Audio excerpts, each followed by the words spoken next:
Kita langsung bahas aja kasus soal berikutnya. Ini ada sebuah bejana berisi fluida ideal dengan massa jenis ρ. Ya, bejana tersebut berada di dalam lift laboratorium yang sedang bergerak ke atas dengan pelambatan A. Jadi kalau kita ilustrasikan nih kasus soal ini dalam sebuah gambar, misalkan, nah ini ada sebuah lift ya di dalam suatu laboratorium. Nah ini liftnya. Dan nanti di dalam lift ini terdapat sebuah bejana. Nah ini kita gambarkan bejananya ya. Nah, katakanlah seperti ini. Kemudian di dalam bejana ini berisi fluida. Kita coba gambarkan, ilustrasikan fluidanya. Oke, misalkan, nah ini fluidanya ya. Nah, ini yang digambarkan warna biru. Katakanlah ini fluida yang berada di dalam bejananya. Nah, nanti dikatakan massa jenis dari si fluida ini adalah ρ. Ya, ini massa jenisnya. Ya, nah tadi bejananya berada di dalam lift laboratorium yang sedang bergerak ke atas. Nah, ini liftnya bergerak ke atas. Ya, dengan perlambatan A.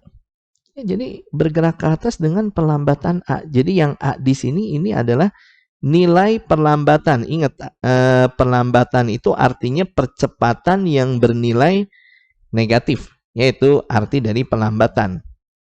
Nah, nanti yang jadi pertanyaan gini. Kita diminta menentukan perbedaan tekanan. Ya, perbedaan tekanan nanti bisa disimbolkan dengan delta P. Karena kan tekanan itu sendiri kan, ya ini P. Ya, dari kata pressure. Jadi perbedaan tekanan itu delta P. Nah, perbedaan tekanan antara dua titik dalam fluida. Ya, jadi nanti dalam fluida ini kita ambil dua titik yang terpisah pada arah vertikal. Berarti nanti dua titiknya dalam satu garis vertikal. Nah, seperti ini ya. Seperti ini kasusnya. Nah, terpisah dalam arah vertikalnya sejauh delta H. Jadi yang disebut delta H, nah ini. Ini ya bisa kita katakan perbedaan ketinggian ya. Perbedaan ketinggian antara dua titik ini. Nah, ini yang kita sebut sebagai delta H-nya. Nah, nanti kita akan carikan delta P. Oke, masalah tekanan nih. Ini kasus tekanan ya. Kita mengetahui tekanan itu rumus umum ya. Ini rumus yang paling basic. Ini tekanan dirumuskan dari perbandingan antara gaya dan luas bidang tekan. Ya, jadi F ini gaya, A ini luas bidang tekan ya. Jadi bagian ini nih, bagian bawah bejana yang nantinya menekan si ya ini permukaan bidang lift. Nah, itu yang kita sebut sebagai luas bidang tekannya. Nah, ini rumus tekanan. Ya. Jadi gini, sebelum kita ke rumus ini, coba kita buatkan dulu gaya-gaya yang bekerja pada benda ini yang berada di dalam lift. Jelas, benda punya berat ya. Ada satu gaya yang namanya gaya berat arah ke bawah. Udah pasti ini umum lah ya. Nah, kemudian karena benda ini berdiri di permukaan bidang tertentu, ada gaya normal. Nah, ini gaya normal tegak lurus ke atas. Nah, ini dua gaya ya yang bekerja pada benda. Nah, biasanya untuk masalah tekanan nih, biasanya ya, tekanan itu kan F per A. Biasanya F di sini tuh diambil dari si gaya beratnya. Ya, gaya berat dari suatu benda yang menekan permukaan bidang tertentu. Ya, ini gaya beratnya biasanya si F di sini. Nah, cuman itu kondisinya F di sini kita ambil gaya berat itu kalau si bendanya berada dalam suatu ruangan yang diam. Kalau berada di dalam suatu ruangan yang diam ya. Nah, kondisi di sini ternyata si benda ini berada dalam suatu ruangan yang sedang bergerak. Ini kan lift. Sedang bergerak ke atas dengan nilai perlambatan tertentu. Jadi nanti si gaya di sini kita nggak bisa ambil yang W. Kenapa? Karena nantinya ada seolah-olah nih ya, seolah-olah ada perubahan dari nilai gaya berat di sini. Karena si bendanya ini berada dalam suatu ruangan yang sedang bergerak. Nah, nanti perubahan gaya beratnya itu ditunjukkan dari gaya normalnya. Ya, jadi nanti yang F di sini justru nanti yang kita ambil gaya normalnya. Karena si benda ini kan berada di dalam suatu ruangan yang sedang bergerak. Jadi seolah-olah nantinya tuh ada perubahan dari berat si benda ini. Jadi nanti si F ini kita nggak bisa langsung masukin yang W ini. Justru yang kita masukin yang gaya normal. Artinya gini, ini kelihatannya pertama-tama yang harus kita lakukan karena si bejana ini berada di dalam lift yang sedang bergerak, otomatis bejana ikut bergerak ya, ikut bergerak bersama lift ini. Nah, untuk masalah benda yang bergerak, kemudian ada gaya-gaya yang mempengaruhi benda ini, dan nantinya berlaku apa yang namanya hukum kedua Newton, bahwa sigma F itu sama dengan M kali A. Nah, ya ini ingat, ini masalah dinamika partikel ya. Oke, sigma F ini adalah total gaya yang searah dengan pergerakan benda. Tadi kan benda ini bergerak vertikal ke atas nih. Dan kebetulan di sini ada dua gaya yang vertikal juga, yaitu gaya normal dan gaya berat. Nah, inilah gaya normal dan gaya berat ini yang nanti kita masukkan ke dalam resultan atau sigma F ini. Nah, cuman ini tanda beda ya, karena arah berlawanan. Nah, nanti gini, gaya yang searah dengan arah pergerakan benda kita kasih tanda positif. Jelas, karena ini benda bergerak ke atas nih, ya. Nanti yang gaya normal dia positif. Gaya berat dia negatif. Ya, karena gaya normal nih arah gayanya sama-sama dengan arah pergerakan bendanya. Sehingga ke sigma F-nya ya ini tinggal N dikuranginya dengan W. Nah, ini resultan gayanya sama dengan M. Nah, hati-hati untuk masalah A di sini.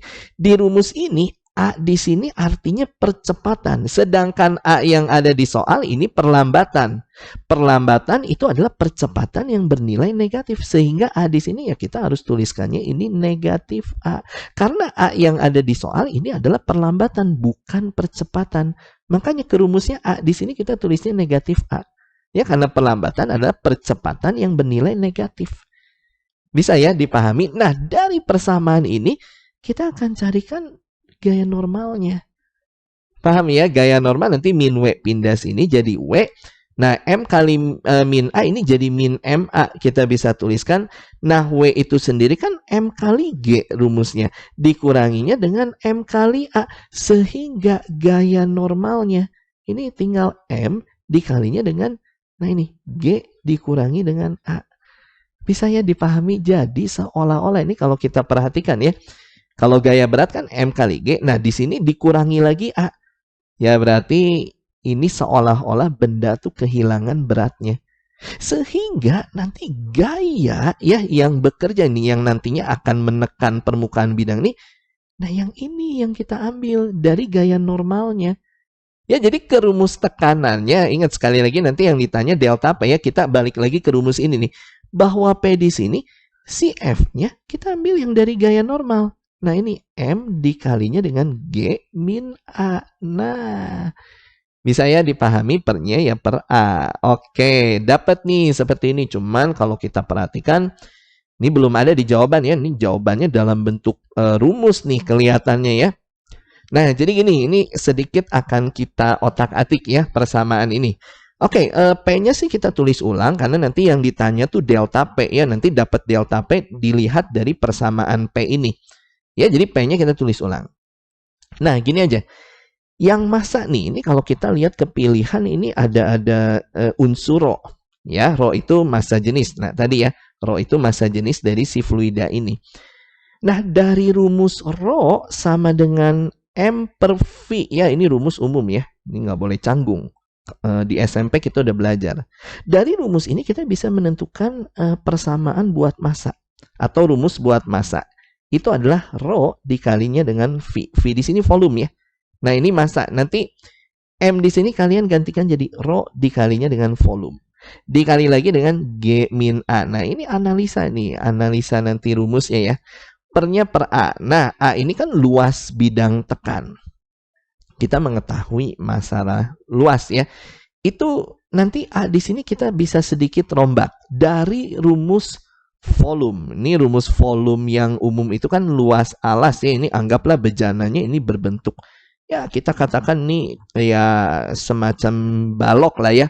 Nah, volume itu luas alas dikalikan dengan tinggi. Atau bisa juga luas alas itu ya si area ini kan. Area ini luas bidang tekannya dari si bejananya ya. Nah, luas alas itu area. Nah, tinggi di sini ya H. Nah, itu tinggi kan di fisika simbolnya dengan H. Oke, sehingga kalau A di sini ya V per H dong. Bisa ya dipahami?